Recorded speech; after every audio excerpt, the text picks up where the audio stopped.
Well, yesterday we had a great day here at the conference as well, and I was listening to several talks in the freelancers section. And so yesterday I got to thinking about something after the talk of Polina Kordik, where she was speaking about finding your niche. Said that you have to look at all your qualifications, certificates, courses that you did, look at all of that and see if something comes up, if you can understand actually what you're good at and what you can develop in. So I did, and I'm going to introduce myself using this little description, so to say. So, and I hope that you will also understand where my interest towards teaching presentation skills, towards teaching teenagers come from. So, I started my career as a university teacher. I used to teach at the economics department and at the IT department. So probably my love towards business English comes from that time. So I really enjoyed teaching students at the university. So basically I have been teaching adults general and business English beginning since that time, since 1998, when I was still a student myself. Then I became a member of IATEFL BSIG in 2014 when I took part in the first international conference outside of Russia, and that changed my life forever, actually. So I met amazing people who really helped me, encouraged me in my development, and helped me to do what I wanted in my career, so to say. So I would say that my development in business English really started from that moment.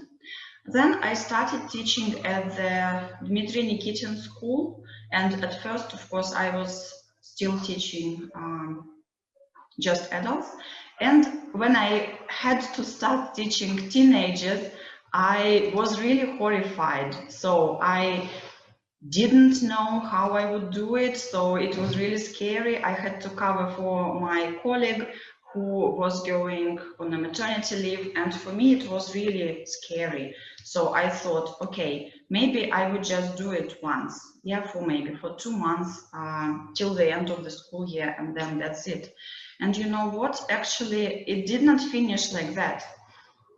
It got to me. I really started enjoying teaching teenagers. And a lot of things that I thought I would do with adults, I tried doing them with teenagers. And actually, I think that it works really well. So, and the final step I would like to mention about is that this year, together with Ron Moraine and Trendy English team, we started developing the community of business English teachers in Russia, and I hope that also this project will develop and more teachers of business English will be involved, and together we will be able to create some wonderful products and to teach even better than we do now. Хотите постоянно развиваться в преподавании иностранных языков? Школа Дмитрия Никитина проводит образовательные тренинги, конференции и курсы для преподавателей. Подробности о событиях можно узнать по ссылке в описании. Then why teenagers? Like, how come I suggest starting teaching business English skills to teenagers, so at a very early age? So, I'll tell you which teenagers I mostly deal with. So basically, I really was thinking and reflecting a lot about what is business English. I asked my colleagues abroad when I attended conferences on business English. So I really was trying to answer this question, what is business English? So when I was teaching at university, it was all clear, right? So it was all clear what I had to teach. And so especially that I was teaching at the economics department. But then what really attracted me in the idea of business English was that it was applicable. It was connected to real life. So sometimes whatever we teach in general English might not be applicable. I mean, we speak about the topics, we teach some things, we do some grammar, we explain grammar a lot, but it might not necessarily result in our students using it in their real life. So for me, business English was something you can really use, applicable and practical, and that's why I fell in love with it. That's why I thought that it's really important. So of course, business English is usually determined as English for the workplace, right? So English that people need when they start working, when they communicate internationally. So, and business English includes so many things, it's really difficult to put it all in just one definition. But I started thinking that, you know, our teenagers are the future leaders, they are the future workforce. Shouldn't we start teaching them the basics of business English early on, so that by the time they go to their job, they already have these skills? Well, another interesting talk I listened to just yesterday, came across or stumbled upon even, it was a talk from IATFL last year, in which the future prospect of development of jobs developments were given. And so there was this idea that actually the job market is changing so fast that we really don't know which jobs will appear, let's say in 10 years time. So we don't really know what jobs our teenagers will be doing.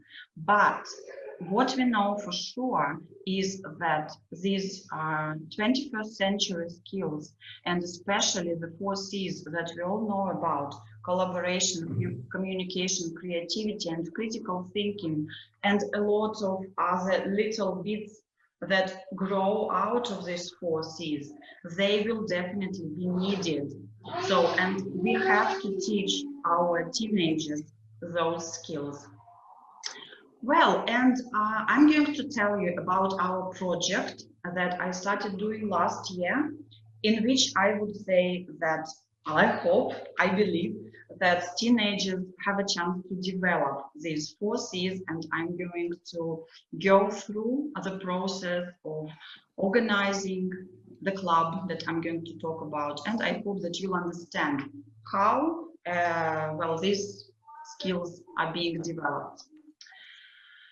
Okay, so I'm talking about Dmitry Nikitin School TED Club. So this year was the 2nd round of the club, and you know, it's like I'm always excited to talk about that, because now my 2 passions came together. So my passion for public speaking and for teaching presentation skills, and my passion for teaching teenagers now, they all were connected together in this project, and I can see really good results. So I'm going to share today which results we got. So how does it go?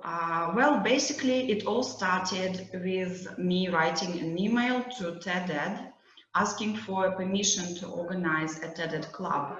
And probably some of you know that they actually grant this permission, they provide the materials.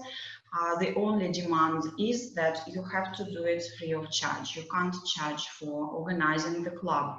So we have it as an extracurricular activity on Sunday, which for our students is free of charge. So we don't charge additionally for this TED club. It's like included in the variety of things that we do besides classes. And of course, it is totally voluntary, so anybody who would like can join in. So basically teenagers are of, say, the age of 13 to 17 more or less, maybe from 12 sometimes, and the level is beginning from B1. So I would recommend students beginning from B1 level and above to join the club. So we usually have 10 meetings and a final presentation. So in the photos you can actually see the group of teenagers here that were presenting last year. So this year our presentations were held online, which was also quite an interesting experience for the participants. Хотите постоянно развиваться в преподавании иностранных языков? Школа Дмитрия Никитина проводит образовательные тренинги, конференции и курсы для преподавателей. Подробности о событиях можно узнать по ссылке в описании. What shall we start with? Well, basically my idea at first, of course, was to teach those teenagers to make wonderful talks, yeah, to create excellent talks that people would listen to. And when I started researching the topic of public speaking, of making presentations, it was many years ago, I really liked the book written by Gar Reynolds, Presentation Zen. So it became like my handbook for teaching presentation skills. And I'm going to tell you a story from the book, which I really love. And I think that it actually illustrates the idea of what I believe an ideal presentation should be. So the author of the book, Gar Reynolds, was once traveling on the train. So it was in Tokyo, Japan. So he was in a hurry, so he was getting late, and he bought Japanese lunchbox bento, which looks kind of like that. You can see in the picture it can look a little bit different, but that's not the point. So, and when Gar sat down and just was about to enjoy his wonderful lunchbox, in the corner of his eye, he saw a Japanese gentleman digging through piles and piles of different pieces of paper with a lot of information on them, with some numbers, with some tables, and he was trying to review something. He was trying to repeat something, it seemed. So it seemed that that gentleman was trying to memorize a lot of data, a lot of numbers for a presentation that he was going to give.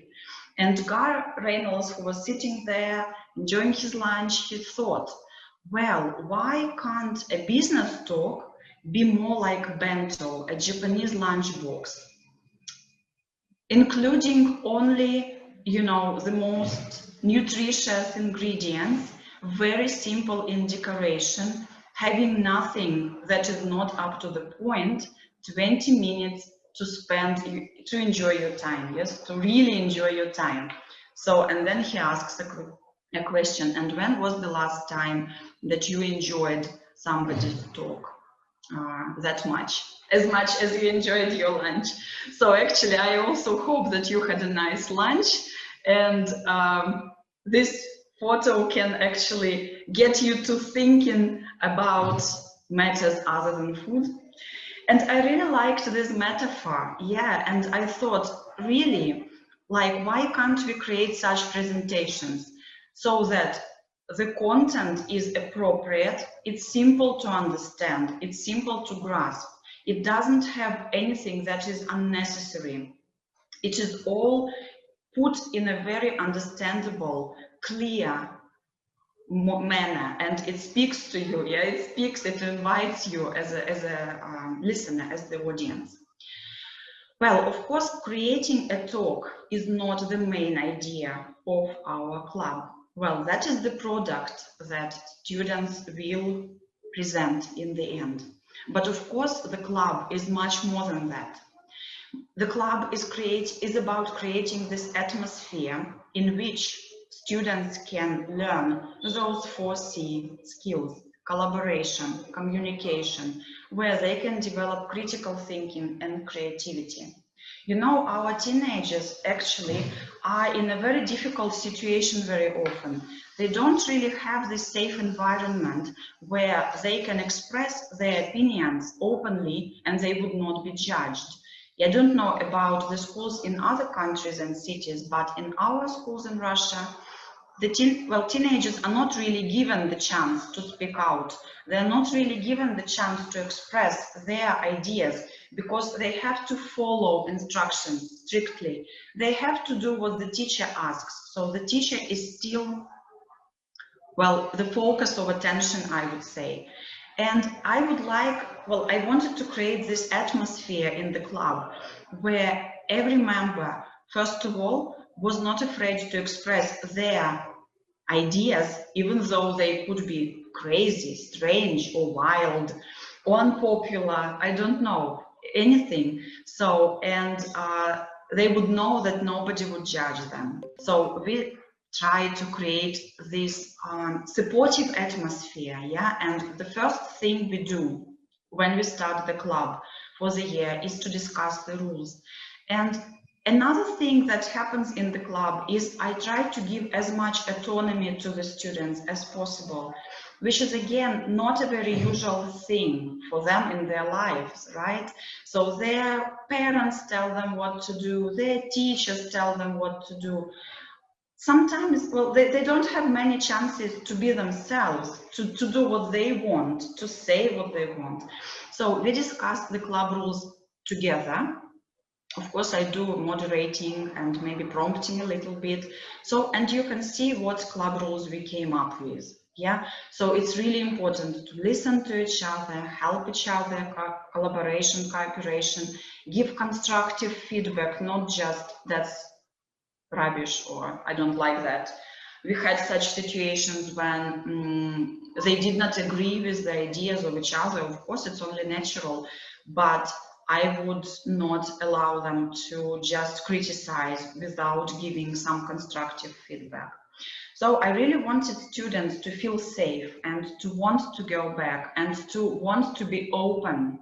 So, because the topics that we discuss are really the topics that, you know, are not the usual topics they would discuss in a classroom. So they had to be confident that they would not be ridiculed, you know, they would not be laughed at, so that they will not have to close down again and hide in their shell, so to say.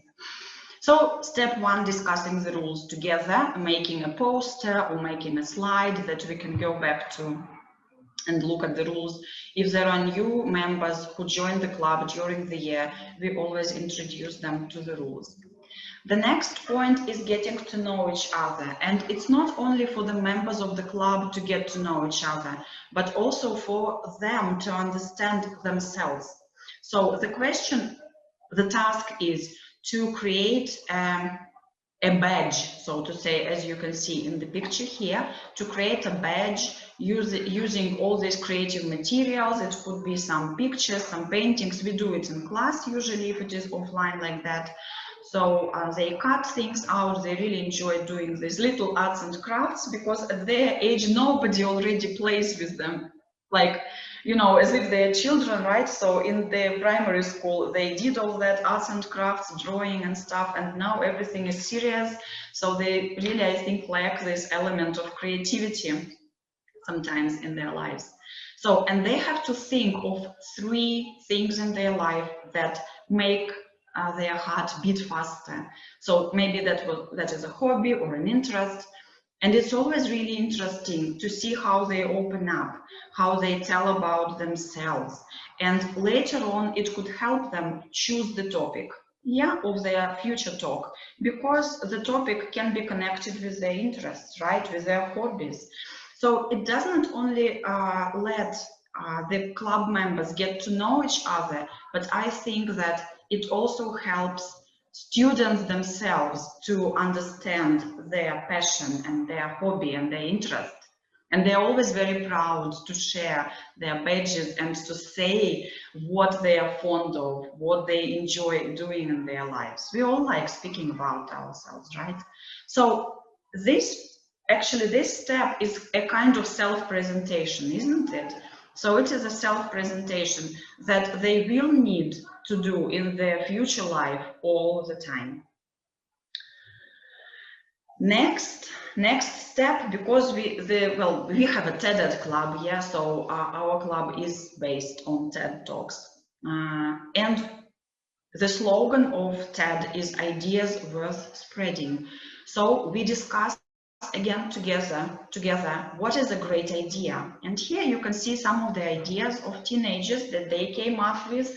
So we create, if I have many people in a club, yeah, so I break them into several groups, and together in a group they create this poster, coming up to a conclusion what makes a great idea great. Yeah, and you can see here some of the ideas that the students had. It's always interesting and the posters are always beautiful, so I also want them to have this visual element to the club as well, where they can draw, so they can create something bright that would be attractive to the eye. We also have this, here you can see we have a little workbook where they write a lot of things that we are doing, things that we discuss. Okay, so that is that. And then every meeting further is dedicated to a particular topic.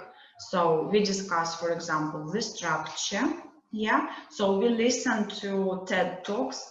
Either they listen to them at home. So here I do recommend which talks to listen to. So I choose TED Talks which are given by teenagers. So the teenagers can have like role models, or they can see that it's possible to give a talk confidently in front of many people. Yeah, and they could see that teenagers discuss really vital topics in their talks.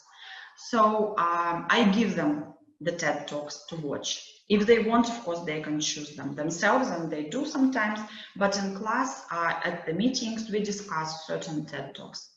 So then, how do I go about structure? Do I tell them what to do? Of course not. No. Telling what to do in our club is a no-no. So we watch TED Talks and we discuss together. Okay, let's have a look. Why? What do you think? Was it a successful talk or not? Why do you think so? What made it successful? What made it bright? Okay, so what was the structure? What did they start with? How did they finish? And we discuss all that, and already in these discussions they come up, they understand the idea. Yeah, so you don't have to, I don't have to tell them, because they already understand how it works. And the basic things, well, they just arise. Yeah, they are elicited, because it's not that difficult, yeah, to understand what a clear structure is. But usually when a teenager gives a talk, maybe sometimes they don't think about it. So we do think about that when creating, they do think about that when creating their talks. Of course, we dedicate a special meeting to a powerful beginning. And again, there are certain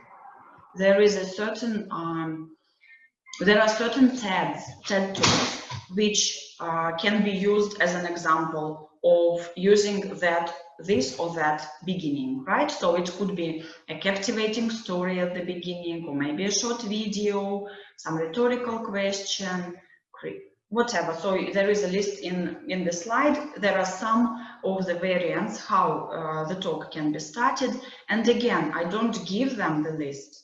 We watch TED Talks and we see how it works, right? So I always believe that showing by example is better than just explaining theoretically. And here you can see that I have a joke in red. So basically, I believe that it's not a very safe thing to start a talk with a joke, especially in an international audience, because we all have very different sense of humor. So just to be on the safe side, I would say maybe it's better not to start the first talk with a joke. So because it might have an unexpected effect. So we never know what the reaction could be. Memorable ending. Again, we dedicate another meeting to a memorable ending. And here I always ask them to think maybe of some catchy phrase or maybe a motto, a slogan that would keep the attention of the audience. So we want to leave the audience thinking, yeah, about the topic. We don't want them just to listen and forget about it. So the idea of the talk is to touch the strings of the person, of the audience, and I ask them, if possible, to come up with some kind of catchy phrase. And you will see that I'll give you examples of the topics that my students chose, and you will see that it was possible. They really did it. So our teenagers are so creative. It's like every time I'm amazed at how much they can do, much more than we expect them.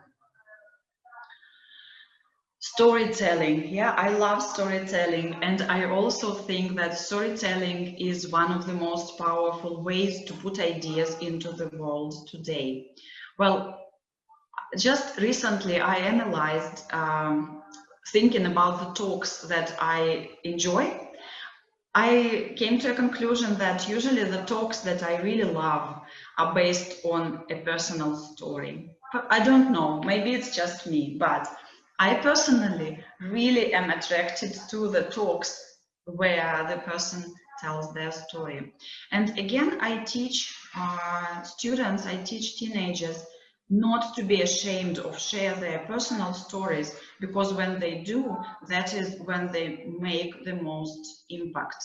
And for them, it might be also scary, right? That might be uncomfortable to share their personal stories, but they do it. So the club is also a place where they can train themselves to be the person they want to be. Yeah, so, and when they already played it over in the club, it might be easier for them to do it in real life. And voice power, of course, yeah, so it's one thing to create slides, to create presentation, to create a talk, maybe to write a talk, but the manner in which you present the talk, the words that you stress, the pauses that you make, your intonation, the speed with which you speak, that is also really important. Well, what I did this year with my students, I asked them to send in all details, to write what they're going to say. I asked them to write, send me the text, and I tried to read the text for them, audio recording myself, so that they could see where to make pauses, how to put emphasis. So, and I hope it helped. Yeah, so this year I tried to do it this way.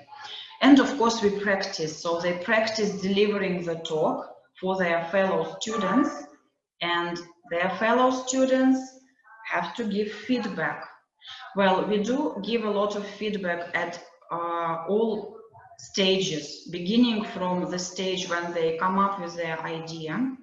So then they present the idea, then our fellow students can maybe give some ideas of how to develop it, or maybe can say it's not a good idea. I don't know. So there is feedback all the way. Yeah, so we do this in cooperation and collaboration. So I encourage the students to share their ideas and to ask for opinions of their group mates, and then to think whether they would like to apply this feedback or not. So practice creates confidence, confidence empowers you, and of course, I always tell them that it's impossible to give a brilliant talk without enough practice, especially at the very beginning, but basically all the time. Okay, and here I just would like to share some photos. Well, I hope you noticed that there were some photos from last year from the presenters, and here you can also see the photos of some of the students. And you can also see the topics that they chose. The first one, for example, no excuse for single use. It was connected with environment. Anastasia, who you can see in the photo, she was giving the talk, a brilliant, most amazing talk. Really, really, I don't know, like it touched the strings of hearts, I guess, of everybody who listened to it. So she was speaking about limiting the use of plastic, and she gave ideas how to do it. And you can see she came up with a slogan, yeah, no excuse for single use, which I think was a brilliant slogan, a brilliant catchy phrase. This year, there were such topics as how to make stress your friend, and the guy who presented this topic, he spoke about his personal story, how to manage your emotions from the position of a teenager, also a very interesting talk with a lot of research. So it's just when they give their talks, it's not they just share their personal story and that's it. It's not primitive. They do research. So maybe they read some articles, maybe they listen to some TED Talks which can help them develop the topic. They use their personal stories, so they dig into the topic. If they need help, of course, I do give them some ideas in which direction to go, how to develop the topic. So the last topic here on this slide, you are your own personality, about relationships and attitudes between parents and children. This talk was given by my daughter. So, and she was speaking about how teenagers would not like to be defined by their parents. Yeah, by what their parents are, because I'm a teacher of English, I teach her and she doesn't. She said, she was speaking about how she would not like to be defined by what her mom does. So, and she would like to be her own personality, different from her mother. A very interesting talk as well. So, and some more examples of topics. For example, you can see Maria here. She was speaking about kindness in the modern world, about that, thing which sometimes becomes really rare. Helping elderly people to feel less lonely was another topic. Misunderstanding between people, how to fight your fears. That was the topic of this year, and Julia was giving her private story of how she was afraid of vaccination and how she overcame her fear, and the benefits of computer games. So here you can see two more of our speakers from last year, and one more minute and I will finish. So I'm careful with time, so we have like 6 minutes for me to finish and for your questions. Хотите постоянно развиваться в преподавании иностранных языков? Школа Дмитрия Никитина проводит образовательные тренинги, конференции и курсы для преподавателей. Подробности о событиях можно узнать по ссылке в описании.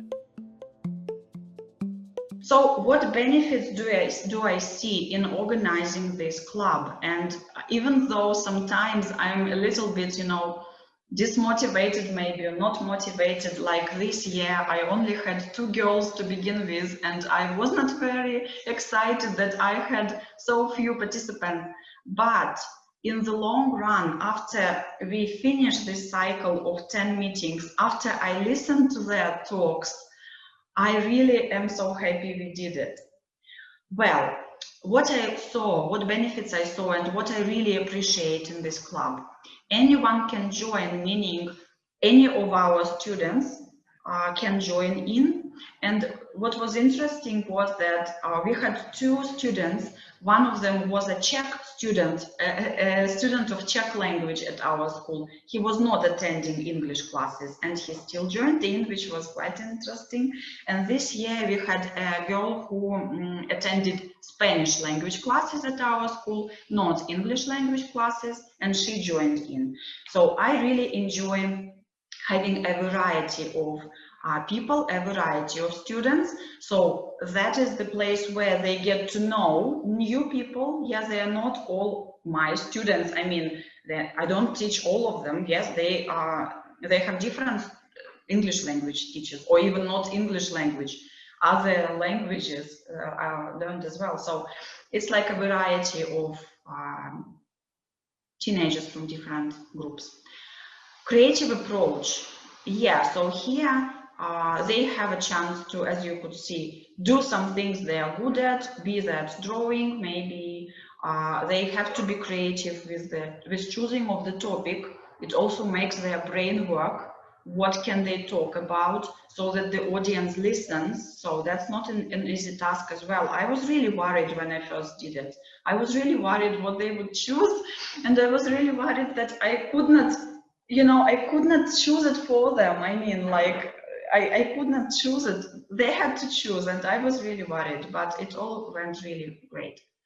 So it is a chance to discover their hidden talents. For example, last year, one of the girls, you can see her here in the photo, Anastasia, here. So she drew her own slides, okay? So she decided to create the slides herself. So she made little drawings herself on the computer. So she decided not to choose a photo, but to make a drawing herself, which was really nice. Autonomy. They are absolutely autonomous in choosing their topic, in thinking of how they will go around it, how they will structure it. I am only there to help. I am not giving them ready-made answers and solutions. That's up to them. Critical thinking. Sure, yeah. When they research the topic, when they dig for ideas, they have to be careful what to include, what not. They have to look at different information. They have to filter it. Yeah, so they have to be very critical in that. It broadens their horizons, I'm sure, because even like the topics we discuss, the TED Talks we listen in class, they are dedicated to such topics which they usually don't discuss in their classes, or maybe even at home they don't. So it could be discrimination. It could be accepting yourself. It could be environmental issues and problems. It could be struggling with cancer. Yeah. So, and I think that that's important to give our teenagers this chance to think about some global issues, not only just about what you did today or who is your favorite teacher, right? So to make them think globally, and I'm really proud that our students are very open-minded, and it's a real pleasure to work with them because they have this critical thinking. They can discuss different topics, and they have a very mature approach. And of course, it is the place to work with their fears. Well, public speaking is one of the fears, which is one of the top fears all people have. Yeah. So, and that is the place where students have a chance to work with their fears.